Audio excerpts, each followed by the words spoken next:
बलराम जी का ब्याह हो गया लेकिन ठाकुर जी का नहीं हो रहा था। तब देवकी मैया ने नारद जी को बुलाया और नारद जी थे कही बड़े लाला को तो ब्याह है गयो या छोटे वाले को कब होएगो।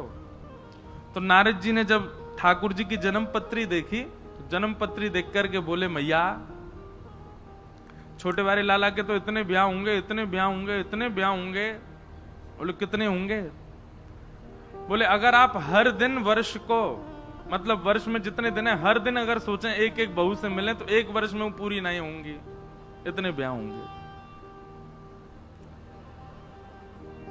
बोले होगा कब, अब लाला बड़ो है तो जा रहा। वैसे ठाकुर जी 16 वर्ष के ही रहते हैं, इससे बड़ी आयु ठाकुर जी की नहीं होती। वर्ष गिने जाते हैं कि ठाकुर जी कितने वर्ष धराधाम पर रहे, पर ठाकुर जी अपने 125 वर्ष की आयु तक ठाकुर जी पृथ्वी पर रहे, भगवान श्री कृष्ण। पर 125 वर्ष के समय काल तक भी ठाकुर जी 16 वर्ष के ही लगते थे। भागवत जी में प्रसंग आता है कि भगवान का पुत्र 50 वर्ष का, भगवान का पौत्र 25 वर्ष का। तो पहले तो पुत्र आया तो उसके सफेद दाढ़ी है, सफेद मूंछ सी है, सबने कही वो कौन, ये द्वारिकाधीश जी के पुत्र हैं। इतने में ही एक युवा जैसा आया, उसके काली दाढ़ी, काली मूंछ, काले बाल हैं, केश हैं। बोले ये कौन? ये भगवान का परपौत्र है। इतने में ही नेक्स्ट से ठाकुर जी कूदते फांदते आए। बोले ये कौन है? बोले ये दादाजी हैं।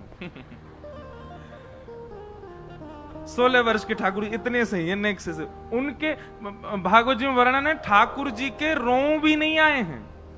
जो पुरुषों के 13-14 वर्ष 15 वर्ष की आयु में छोटे छोटे रेशे आ जाते हैं ना, जो दाढ़ी मूंछ के, ठाकुर जी को वो भी नहीं उत्पन्न हुए हैं। ऐसे कोमल से हैं ठाकुर जी, बिल्कुल 16 वर्षीय बालक की तरह हैं।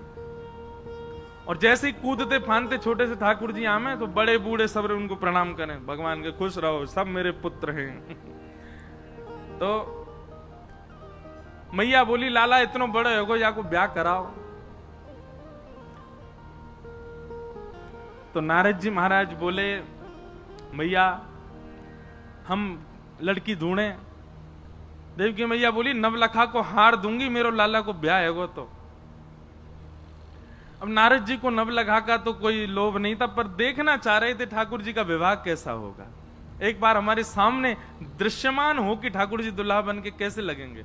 और उसी दिन से वो चिंतन इतना व्याप्त हो गया नारद जी को, अब लग गए नारद जी ढूंढने में कि लाल जी का ब्याह होना चाहिए। तभी नारद जी भ्रमण करते करते कौंडन्यपुर पहुंचे। वहां भीष्मक राजा की पुत्री रुक्मणी जी को जब देखा, रुक्मणी जी को देख करके नारद जी बोले वाह ये बिल्कुल उचित है हमारे ठाकुर जी के लिए। संत आते थे तो भीष्मक राजा खूब आदर सम्मान करते, उनके लिए आसन लगाया, बोले 2 शब्द आप कुछ प्रवचन करो। तो भागवत जी में वर्णन है मुकुंदस्य रूप वीर्य गुणश्रिय, भगवान के रूप और गुण का चिंतन सुनाने लगे नारद जी। रुक्मणी जी बैठ के सुन रही हैं। अच्छा, पूरी पृथ्वी जानती है कि द्वारिकाधीश कृष्ण हैं, लोग उनको भगवान मानते हैं। कुछ लोग मानते थे, कुछ लोग नहीं भी मानते थे।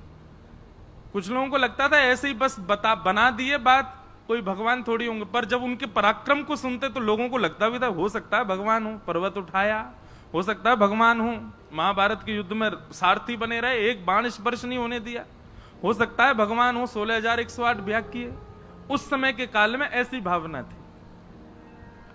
तो द्वारिकाधीश का गुण जब बताया, सुन करके भीष्मक राजा अति आनंदित हुए, प्रणाम किया। तो नारद जी ने धीमे से कहा, बोले आप कहें तो जिनके रूप गुण में सुना रहा हूं उनसे आपकी कन्या के विवाह की बात करूं। भीष्मक राजा बोले हम उनके लायक तो नहीं है, वो तो भगवान है, हमने सुना उनमें भगवत तत्व है। बोले नहीं आप वो चिंता मत करो, आप बस लाली की राजी पूछो। तो ऐसा भी भाव है कि रुक्मणी जी ने पहली बार तो मना ही किया। रुक्मणी जी बोली अब इतनी जल्दी थोड़ी हां कर देंगे, अभी तो बस रूप गुण सुन लिए।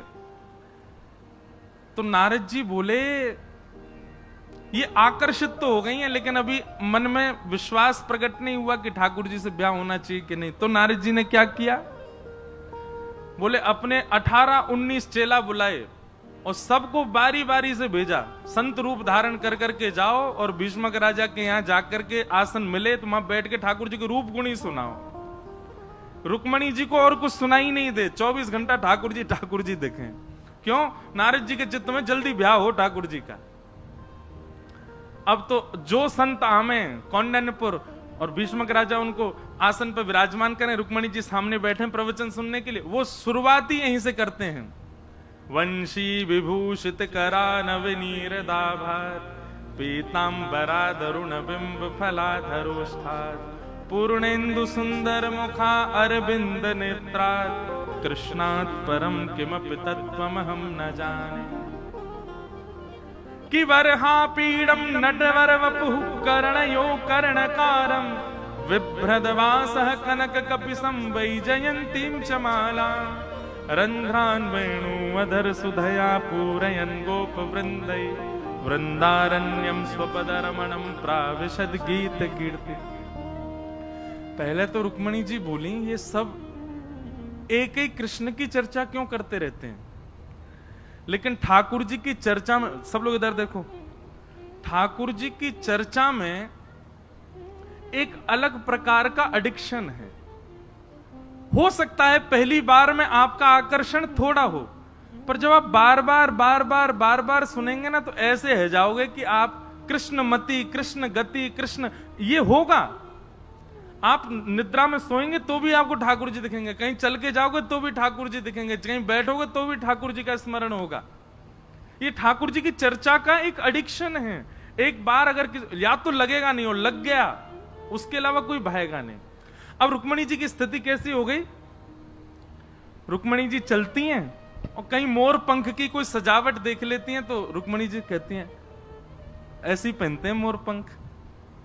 कहीं जाती हैं नीले नीले तालाब को देखती हैं तो कहती हैं, कल एक संत आए थे वो बता रहे थे ऐसा ही वर्ण है उनका। कहीं जाती हैं पीतांबरी देखती हैं तो सोचते ओहो ऐसा ही वस्त्र पहनते हैं। अब रुक्मणी जी की स्थिति उसे हो गई, सोते जागते चिंतन में कृष्ण कृष्ण कृष्ण कृष्ण कृष्ण। अब इतने रम गए कृष्ण कि अब कृष्ण के अलावा कोई दिखता ही नहीं। रुक्मणी जी ने अपने पिताजी से कह दिया, बोले नारद जी को बुला के कहो अब मुझे वो जिनका वो प्रवचन करके गए वही दिखते हैं, अब मेरा उनसे ही ब्याह कराएं, अब मैं और किसी से ब्याह नहीं कर सकती। भीष्मक राजा ने तुरंत नारद जी को बुला के कहा, बोले आप द्वारिकाधीश से चर्चा करो। नारद जी तो बड़े प्रसन्न हो गए, दौड़ करके महाराज पहुंच गए द्वारिका। बहुत ध्यान से सुनना, भगवान से जाकर के बोले अब यही जो उन्होंने कौंडन्यपुर में जो लीला की, यही लीला वो द्वारिका में कर रहे हैं। भगवान ने बोला आइए आइए नारद जी विराजो, आसन पर बैठो, कुछ बढ़िया चर्चा सुनाओ। तो जैसे वहां कृष्ण की चर्चा सुना रहे थे, नारद जी यहां बैठ के रुक्मणी जी की चर्चा सुनाने लगे। आहा ऐसे मृग नैनी है, ऐसी पैनी सी नाक है, ऐसे वाक्य होठ हैं, चाल ऐसी, गुण ऐसा, स्वभाव ऐसा, शीलवान ऐसी। अरे भैया ऐसे प्रणाम करे संतन को, ऐसा बढ़िया प्रसाद बना के खवावे। ठाकुर जी बोले चर्चा से तो यूं लग रही है बड़ी सुघड़ कोई कन्या है। नारद जी बोले आपका विषय नहीं, आप मत सुनो। देवकी मैया आप कहो तो या लड़की से बात करूं ठाकुर जी की? बोले हाँ करो करो बात करो, कैसे ब्याह होना चाहिए आपको। ठाकुर जी ने भी फिर मना किया, नहीं, नहीं अभी रुक जाओ, इतनी जल्दी थोड़ी। विवाह प्रसंग में एक बार में हाँ नहीं करना चाहिए, थोड़ा विचार करना चाहिए। दो काम विचार करके करने चाहिए, एक तो घर बनाओ तो विचार करके बनाओ, और दूसरा विवाह करो तो विचार करके करो। जो इन दोनों में जल्दी करते हैं पछताते हैं। एक बार एक लड़का से कही ये तुम लड़की देखने जा रहे हो, एक बार में हाँ मत करना, 3-4 बार मना करना, ये अच्छे गुण होते हैं, 3-4 बार पहले मना करो फिर हाँ कर देना। वो ठीक है। लड़की देखने गया, जैसे जाके बैठा सब बात हुई, बोले कि बताओ भैया तुम क्या मने? बोले मुझे पसंद नहीं है, पसंद नहीं है, पसंद नहीं है, पसंद है, करा दो। सब बोले जे क्या था? 3 बार मना किया, 1 बार हाँ किया। ठाकुर जी भी मना कर रहे हैं। नारद जी ने वही सबरे चेला बुलाए दोबारा, बोले अब सुनो यही काम करो, यहां बैठ के रुक्मणी जी के गुण सुनाओ ठाकुर जी को 24 घंटा। और ठाकुर जी को किशोरी जी के, श्री रुक्मणी जी के रूप गुण की इतनी चर्चा सुनाई, इतनी चर्चा सुनाई कि ठाकुर जी को अब जहां देखें वही देखें रुक्मणी जी। नारद जी को बोले ऐसा कर गए हो, अब तो कहीं देखूं वही दिखती है। तब फिर ये योजना बनी कि रुक्मणी जी ने जब जिज्ञासा प्रकट करी तो रुक्मणी जी का भाई रुक्मी शत्रु मानता था भगवान को, उसने शिशुपाल से परसों ही शादी तय कर दी।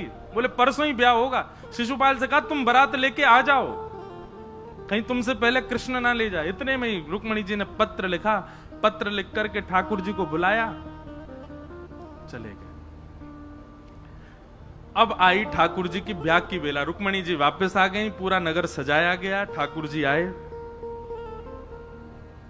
भगवान ब्याह के लिए जैसी पधारे, शिशुपाल उसका ब्याह होना था। कहते हैं बाराती संग सैनिक लेके आया था 1 करोड़ भगवान के विवाह में। और विवाह संपन्न होते ही ऐसी मारकाट मची, 1 करोड़ सैनिकों को मारा ठाकुर जी ने अपने विवाह में। पूरी यदुवंशी और सब में युद्ध हो गया वहां पर, और युद्ध में सब मारे गए। और तब ठाकुर जी रुक्मणी जी को लेकर के द्वारिका पधार। बताओ कैसा ठाकुर जी के जीवन में कब संकट नहीं आया। जन्म लियो संकट आयो, नेक बड़े भय संकट आयो, नेक और बड़े भय संकट आयो। ठीक ठाक भाई कि ब्रज छोड़ के यहाँ आ गए, यहाँ पे आके चैन से बैठे ही है कि दोनों तरफ से मथुरा पर आक्रमण होने लगे। दौड़ करके द्वारिका गए तो फिर महाभारत युद्ध छिड़ गए, महाभारत से लौट के आए तो फिर ये सब क्रिया होने लगे। अरे अभी सुनियो, ठाकुर जी के जीवन में एक समय ऐसा नहीं रहा कि संकट नहीं रहा हो। विवाह में भी कुछ ना कुछ उत्पात मचता ही रहा। अब यहां तो गुड़ चढ़ी हो, वर्षा है जाती हो के अब सुगुन है गो। ठाकुर जी के में तो 1 करोड़ सैनिक मरे, खून खून है क्यों महाराज। ये अब सगुन नहीं है, जीवन है। ये संसार दुखालय, यहां सबके जीवन में कष्ट आता है। ठाकुर जी अपनी लीला से हम सबको संकेत दे रहे हैं। मैं परब्रह्म होकर के ये सब फेस कर रहा हूं, तुम तो मानव हो, इसलिए घबराओ मत। भगवान का रुक्मणी जी के साथ में विवाह हुआ। रुक्मणी लक्ष्मी है, और लक्ष्मी का विवाह केवल कृष्ण से होता है, केवल नारायण से होता है। लक्ष्मी किसी और की नहीं हो सकती।